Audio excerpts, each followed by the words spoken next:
नमस्कार दोस्तों, ये रहे आज के 35 सबसे जरूरी करंट अफेयर्स। इन सभी की पीडीएफ हमारे टेलीग्राम चैनल पर मिलेगी, लिंक डिस्क्रिप्शन में है, जरूर ज्वाइन करें। तो चलिए शुरू करते हैं। आगे है राजनीति। तेलंगाना की इलेक्ट्रॉनिक फैमिली रजिस्टर पहल। तेलंगाना ने राज्यव्यापी इलेक्ट्रॉनिक फैमिली रजिस्टर और फैमिली रजिस्टर सर्टिफिकेट बनाने के लिए GOMS No 172 जारी किया। यह रजिस्टर नागरिक आपूर्ति विभाग के फूड सिक्योरिटी कार्ड डेटाबेस का उपयोग करेगा। नागरिक मी सेवा प्लेटफॉर्म के माध्यम से 62 रुपये शुल्क देकर आवेदन कर सकते हैं। प्रोसेसिंग समय 2 कार्य दिवस है। ये सर्टिफिकेट संपत्ति के अधिकार, कानूनी उत्तराधिकार या सरकारी योजनाओं के लाभ के दावों को निर्धारित नहीं करता है। गुजरात ने साइबर धोखाधड़ी के लिए E0 FIR सिस्टम लॉन्च किया। गुजरात के उप मुख्यमंत्री हर्ष संघवी ने 27 जुलाई 2026 को गांधीनगर में E0 FIR सिस्टम लॉन्च किया। इसे गृह मंत्रालय के Indian cyber crime coordination centre I4C के सहयोग से विकसित किया गया है। ये 1930 नेशनल साइबर क्राइम हेल्पलाइन पर दर्ज शिकायतों को तुरंत जांच के लिए डिजिटल E0 FIR में बदल देगा। आगे है अर्थव्यवस्था। विझिंजम बंदरगाह को EXIM संचालन के लिए CBIC की मंजूरी मिली। CBIC ने केरल के विझिंजम इंटरनेशनल सीपोर्ट VISL को 18 अगस्त 2026 से EXIM कार्गो संचालन शुरू करने की मंजूरी दी। CBIC ने सीमा शुल्क अधिनियम 1962 के तहत VISL को सीमा शुल्क बंदरगाह कस्टम्स पोर्ट के रूप में अधिसूचित किया। VISL को केरल सरकार और अडानी पोर्ट्स PSEZ द्वारा PPP मॉडल के तहत विकसित किया गया है। बिहार के नालंदा में नए दही और लस्सी प्रसंस्करण संयंत्र का शिलान्यास। बिहार के मुख्यमंत्री सम्राट चौधरी ने 27 जुलाई 2026 को 20 MTPD क्षमता वाले दही लस्सी संयंत्र का शिलान्यास किया। ये संयंत्र नालंदा के बिहार शरीफ डेयरी प्रोजेक्ट में स्थित है, जो COMFD के ब्रांड सधा से संबद्ध है। COMFD Bihar state milk cooperative federation के प्रबंध निदेशक MD शिरसठ कपिल अशोक IS हैं। GMR एरोटेक्निक और हनीवेल एरोस्पेस के बीच MRO समझौता। GMR एरोटेक्निक ने 28 जुलाई 2026 को हैदराबाद में हनीवेल एरोस्पेस के साथ एक लाइसेंस समझौते पर हस्ताक्षर किए। यह समझौता LIAP इंजन पर स्थापित 7 Honeywell line replaceable units LRIUs की MRO सेवाओं से संबंधित है। LIAP engine Airbus A320 neo और बोइंग 737 MAX जैसे नैरो बॉडी विमानों को संचालित करते हैं। यह साझेदारी मेक इन इंडिया पहल के तहत भारत की घरेलू विमानन MRO क्षमताओं को बढ़ावा देगी। उनिहा जीरा और सौंफ को मिला GI टैग। जुलाई 2026 में GI रजिस्ट्री ने गुजरात के उनिहा जीरा, अन्या क्यूमिन और उनिहा सौंफ, अन्या फेनल को GI टैग प्रदान किया। इन नए उत्पादों के जुड़ने से गुजरात में कुल पंजीकृत GI उत्पादों की संख्या बढ़कर 31 हो गई है। गुजरात का ऊंझा क्षेत्र एशिया के सबसे बड़े मसाला व्यापार केंद्रों स्पाइस ट्रेडिंग हब्स में से एक है। आगे है अंतरराष्ट्रीय। IIT हैदराबाद में आयोजित हुआ दूसरा BRICS science academies forum 2026। IIT Hyderabad ने 22-23 जुलाई 2026 को दूसरे BRICS साइंस एकेडमीज फोरम की बैठक की मेजबानी की। Theme harnessing artificial intelligence for sustainable development and strengthening global south cooperation.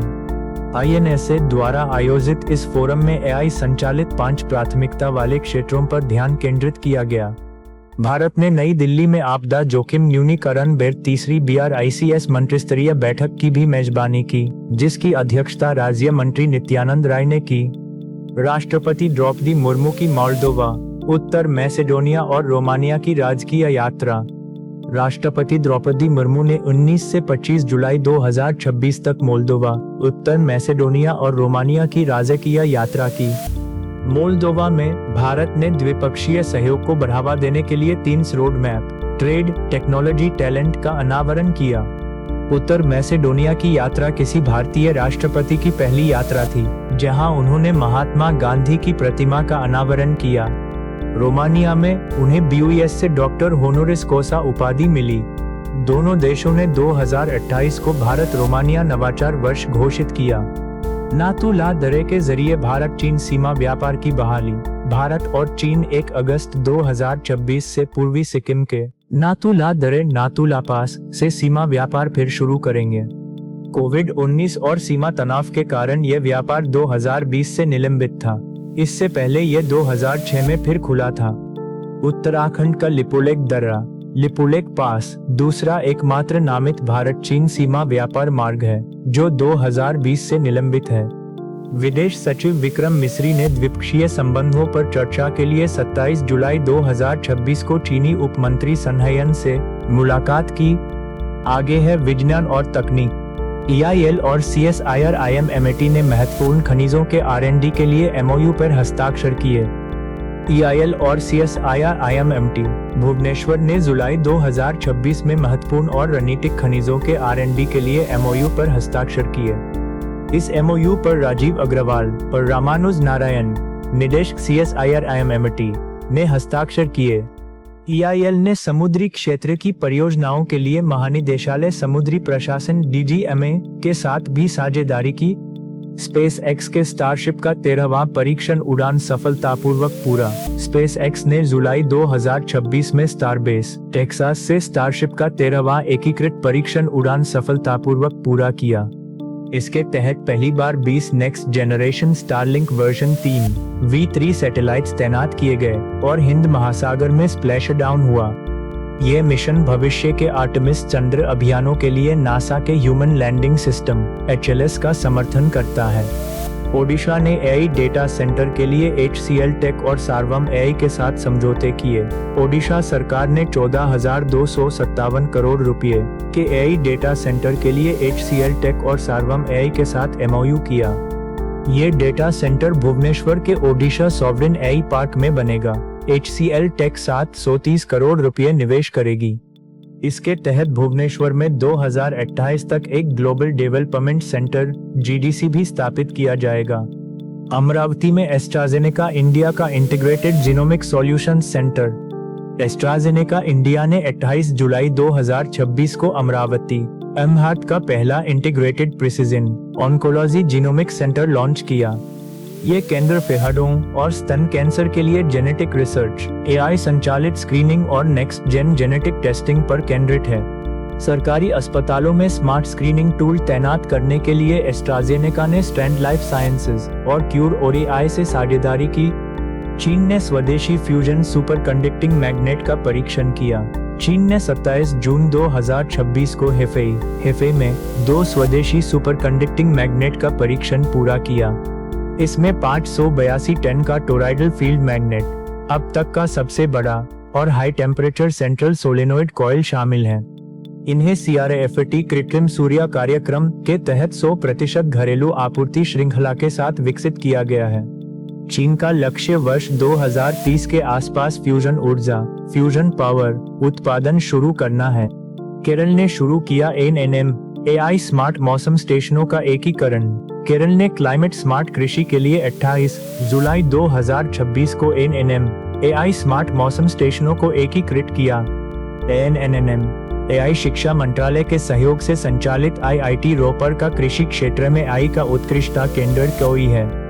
ये स्टेशन 3 किलोमीटर के रिजोल्यूशन पर हाइपर लोकल मौसम और मिट्टी का डेटा प्रदान करते हैं।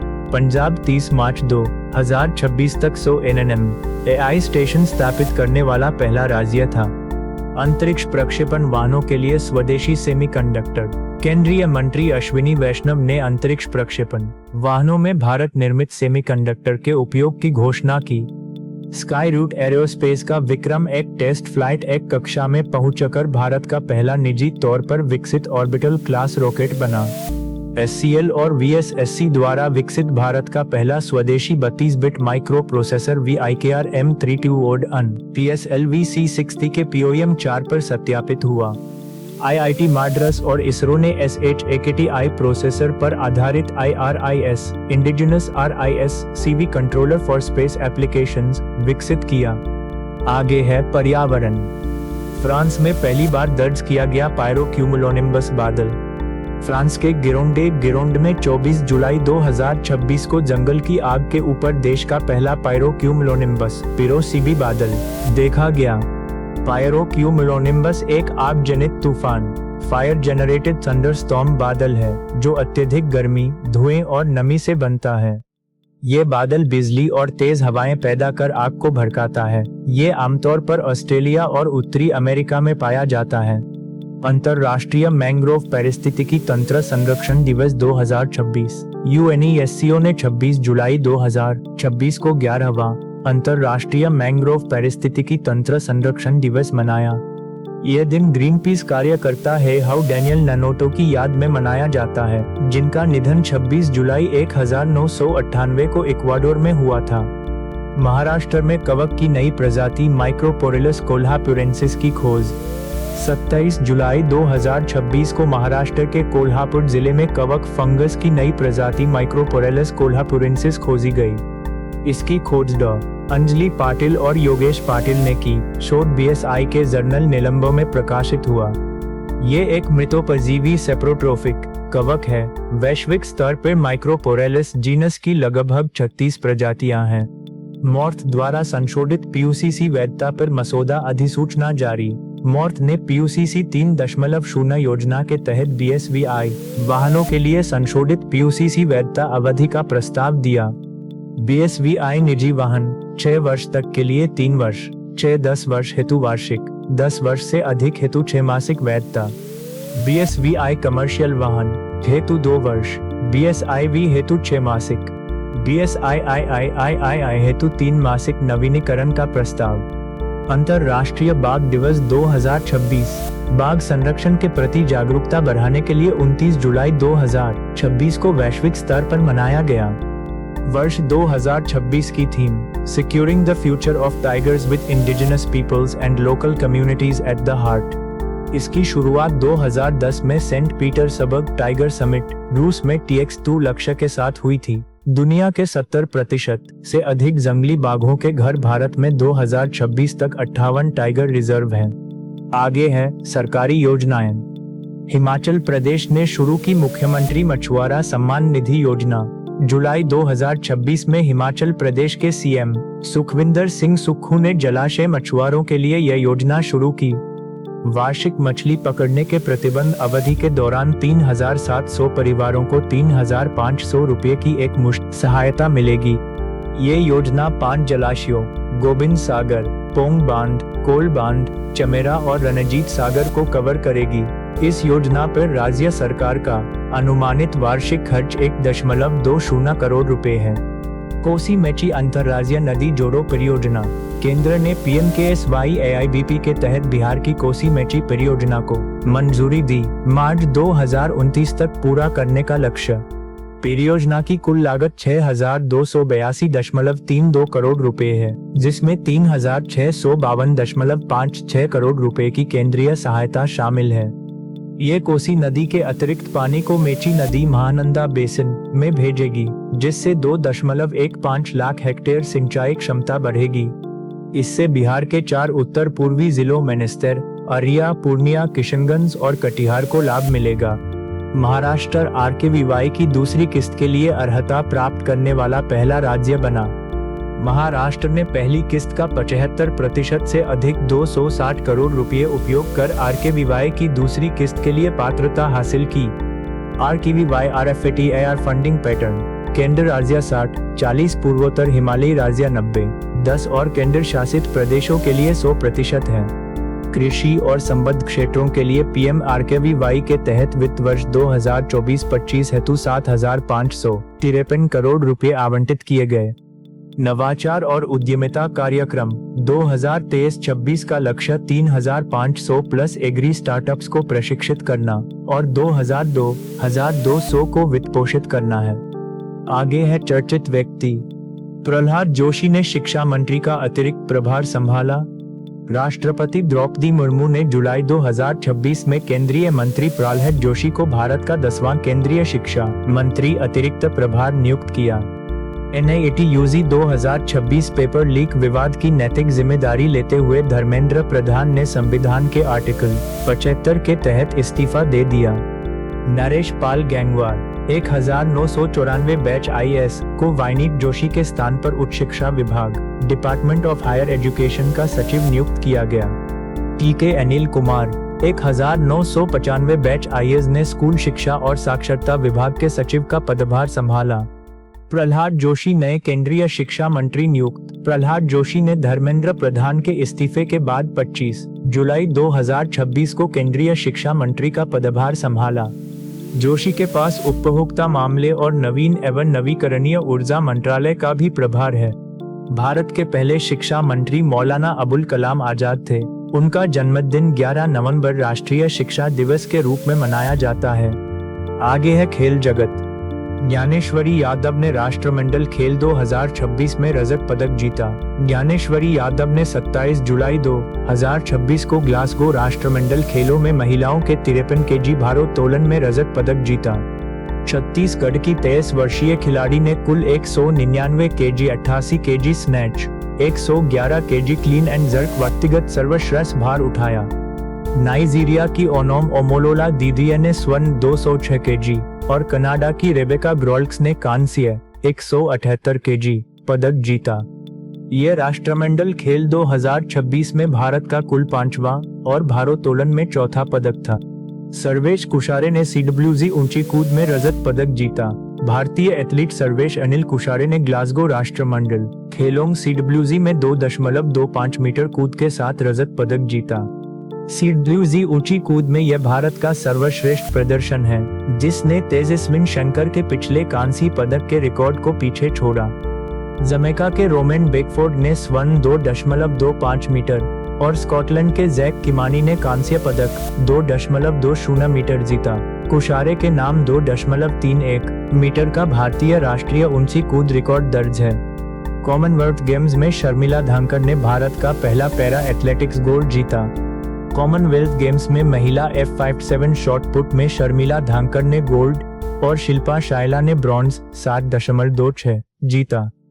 भारत का पैरा एथलेटिक्स में पहला सीडब्ल्यूजी गोल्ड, पहली बार किसी एक पैरा एथलेटिक्स इवेंट में 2 पदक। कॉमनवेल्थ गेम्स में पैरा एथलेटिक्स में भारत के 20 वर्षों के पदक इंतजार का अंत। वल्लूरी अजय बाबू ने 2026 कॉमनवेल्थ गेम्स में रजत पदक जीता। आंध्र प्रदेश के वेटलिफ्टर वल्लूरी अजय बाबू ने 2026 ग्लासगो कॉमनवेल्थ गेम्स के 79 केजी वर्ग में रजत पदक जीता। उन्होंने कुल 330 XG वजन उठाया और स्नैच में 149 XG उठाकर कॉमनवेल्थ गेम्स का नया रिकॉर्ड बनाया। मलेशिया के एरी हिदायत मोहम्मद ने कुल 331 XG वजन उठाकर स्वर्ण पदक जीता। अजय बाबू ने इससे पहले अहमदाबाद में आयोजित 2025 कॉमनवेल्थ वेटलिफ्टिंग चैंपियनशिप में स्वर्ण पदक जीता था। शर्मिला ढांडा ने CWG 2026 में स्वर्ण पदक जीता। शर्मिला ढांडा ने ग्लासगो CWG 2026 में महिलाओं की F57 शॉट पुट स्पर्धा में 9.81 मीटर थ्रो के साथ स्वर्ण पदक जीता। इसके साथ ही राष्ट्रमंडल खेलों CWG में पैरा एथलेटिक्स पदक के लिए भारत का 20 साल का इंतजार 2006 के बाद समाप्त हुआ। इसी स्पर्धा में शिल्पा के शायला ने कांस्य पदक जीता, जिससे ये CWG पैरा एथलेटिक्स में भारत का पहला डबल पोडियम फिनिश बना। ISSF world cup 2026 Isha Singh ने जीता स्वर्ण, मनु भाकर को मिला कांस्य। Hangzhou ISF world cup 2026 Isha Singh ने महिला 25m पिस्टल में स्वर्ण, 40 हिट्स और मनु भाकर ने कांस्य जीता। स्वर्ण पदक के साथ ईशा ने दिसंबर 2026 में रोम इटली में होने वाले ISSF वर्ल्ड कप फाइनल के लिए सीधे क्वालिफाई किया। ISSF स्थापना 1907 का मुख्यालय म्यूनिक, जर्मनी में है, जो वैश्विक शूटिंग खेलों का संचालन करता है। ज्ञानेश्वरी यादव ने 2026 कॉमनवेल्थ गेम्स में रजत पदक जीता। भारतीय वेटलिफ्टर ज्ञानेश्वरी यादव ने ग्लासगो में आयोजित 2026 कॉमनवेल्थ गेम्स की महिला 53 केजी श्रेणी में रजत पदक जीता। उन्होंने स्नैच में 88 केजी और क्लीन एंड जर्क में 111 केजी वजन उठाया। नाइजीरिया की ओनोम ओमोलोला ने स्वर्ण पदक जीता। छत्तीसगढ़ के राजनांदगांव की रहने वाली ज्ञानेश्वरी छत्तीसगढ़ पुलिस में असिस्टेंट सब इंस्पेक्टर SI के पद पर कार्यरत हैं। आगे है विविध। PM मोदी ने नंदन नीलेकनी की अध्यक्षता में परीक्षा सुधार टास्क फोर्स का गठन किया। PM नरेंद्र मोदी ने जुलाई 2026 में परीक्षा प्रणाली में सुधारों के लिए 6 सदस्यीय उच्च स्तरीय टास्क फोर्स का गठन किया। इन्फोसिस के सह संस्थापक नंदन नीलेकनी इस टास्क फोर्स का नेतृत्व करेंगे। सदस्यों में एस सोमनाथ, तपन डेका, वी कामकोटी, अनीता करवाल और अमृत लाल मीना शामिल हैं। विश्व हेपेटाइटिस दिवस 2026। हेपेटाइटिस बी वायरस की खोज करने वाले नोबेल पुरस्कार विजेता डॉ. बारूक सैमुअल ब्लम्बर के सम्मान में प्रतिवर्ष 28 जुलाई को मनाया जाता है। वर्ष 2026 की theme hepatitis let's break it down है, जो इसके परीक्षण और उपचार की बाधाओं को दूर करने पर केंद्रित है। WHO द्वारा समन्वित इस अभियान का लक्ष्य 2030 तक सार्वजनिक स्वास्थ्य खतरे के रूप में वायरल हेपेटाइटिस को समाप्त करना है। वीडियो पसंद आया हो तो लाइक और शेयर जरूर करें और चैनल को सब्सक्राइब करना न भूलें। मिलते हैं कल फिर नए अपडेट्स के साथ।